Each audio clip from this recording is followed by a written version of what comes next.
క్రీస్తునాథుని యందు ప్రియ సహోదరి సహోదరులారా, ఈనాటి సువార్తలో యేసు ప్రభు పరలోక రాజ్యాన్ని సముద్రంలో వేయబడిన వలతో పోలుస్తూ ఉన్నాడు. ఆ వలలో మంచి చేపలు చెడు చేపలు రెండు కూడా పడ్డాయి. చివరికి మంచి చేపలను ఒడ్డున తన యొక్క బుట్టలో వేసుకుంటున్నారు. పనికిరాని వాటిని తీసి బయటపడవేస్తున్నారు. అలాగే లోకాంతములో దేవుడు నీతిమంతులను దుష్టుల నుండి వేరు చేస్తూ ఉంటారు. అందుకే ప్రభు మత్తయి సువార్తలో 13వ అధ్యాయము 49-50 వచనములో ప్రభు ఈ విధంగా పలుకుతున్నారు. అట్లే అంత్యకాలమందు జరుగును, దేవదూతలు బయలుదేరి దుష్టులను నీతిమంతుల నుండి వేరుపరచి అగ్నిగుండంలో పడదోయుదురు.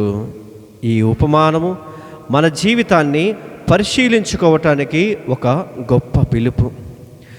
దేవుడు అందరినీ తన రాజ్యానికి ఆహ్వానిస్తూ ఉన్నాడు. అయితే ఆ పిలుపుకి మనము ప్రతిస్పందించాలి. మన జీవిత విధానము ద్వారా, మన ప్రేమ ద్వారా, విశ్వాసము ద్వారా, నీతితో మనము జీవించాలి. ఇవే తుదుతకు దేవుని యొద్దకు చేర్చేటువంటి గమ్యస్థానానికి చేర్చేటటువంటి పునాదులు. ఇవి కానీ లేకపోతే మనము దేవుని చెంతకి చేరలేము. అందుకే ప్రభు ఎప్పుడు కూడా నీ యొక్క బాహ్య రూపాన్ని చూడడు. నీ యొక్క బాహ్య రూపము ప్రభుకి అవసరం లేదు. ప్రభు ఏం చూస్తూ ఉంటాడు? ఎప్పుడు మీ యొక్క హృదయాన్ని చూస్తూ ఉంటాడు. నీ యొక్క హృదయం ఏ విధంగా ఉంది?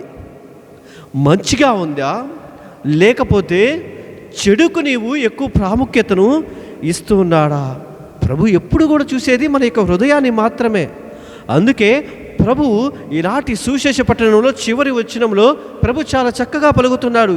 ఏమని?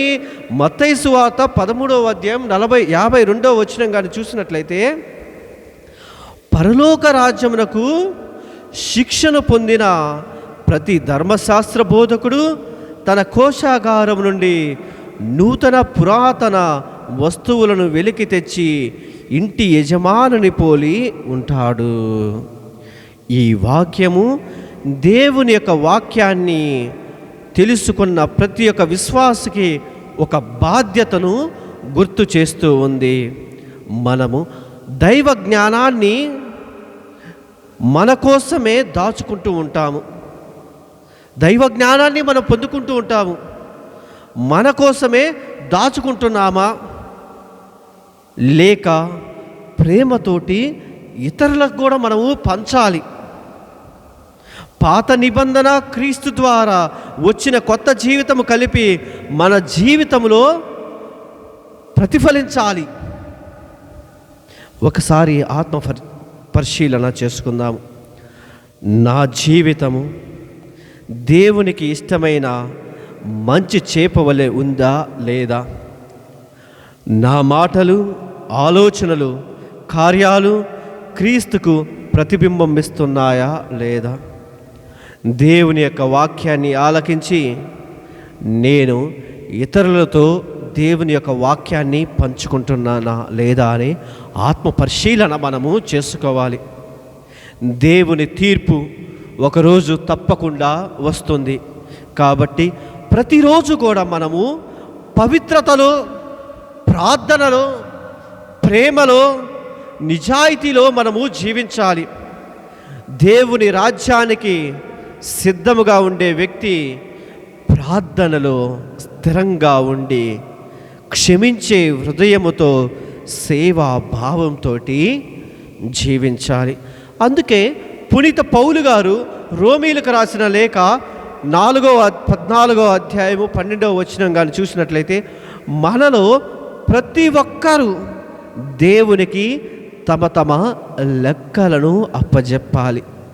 ఈ లోకంలో మనం జీవించేటటువంటి జీవిత విధానాన్ని బట్టి అంతిమ దినమున, తీర్పు దినమున మన యొక్క జీవితాన్ని బట్టే దేవుడు మనకి తీర్పును విధిస్తూ ఉంటాడు. ప్రియ సహోదరి సహోదరుల, అందరం కూడా కొంచెంసేపు కళ్ళు మూసుకొని ఆ ప్రభుని ప్రార్థించుదాము.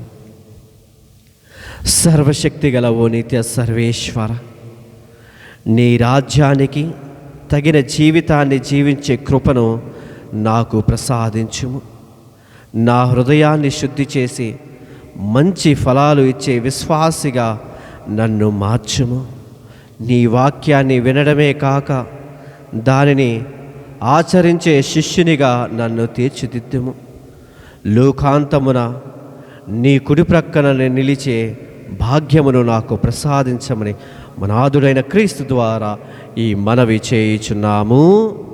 ఆమేన్.